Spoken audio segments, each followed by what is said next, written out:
moet je het feestje nou laten vervangen. Er werd met hekken, trottoirbanden, stoeptegels, fietsen naar de politie gegooid. En ik moet u zeggen, de agressie tegen de politie en andere hulpverleners was ongekend groot. Extreem, zou ik willen zeggen. En de jong begoed nog zo ernstig. Tientallen jongeren uit Friesland zetten juster aan naar Haren om daar de Jiddi van Merten te vieren. Zo ik 10 jongens van de Cola-keten uit Sarsbierum. Nevens haar sloeg de sfeer jel waar de jong in ieren om. Er waren wat takken in de fik stutsen en Lloyd sprong de lantaarnpijl in. Dan ging ik al een paar botjes eraf. En toen zei het wel misgaan, want toen kwam een busje van hem mee, kwam er gewoon. En toen raakte iedereen wat in paniek, want hier de hele drukker op staan.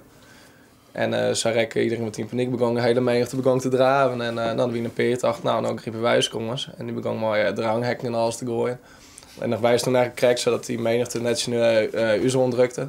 Dus wij er heel, kijk, alles ook gewoon eerste rang hebben jongen.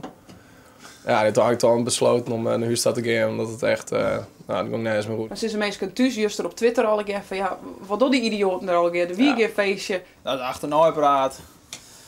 Het leek al wel leuk en zo. En ja, dan denk ik van, nou, wat brengen we dit hier nou?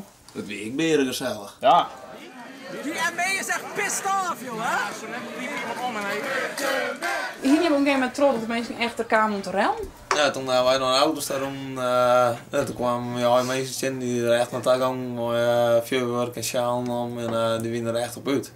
En zo en ik hoorde ze van je begint al uit het fut en wie met de politie slaan.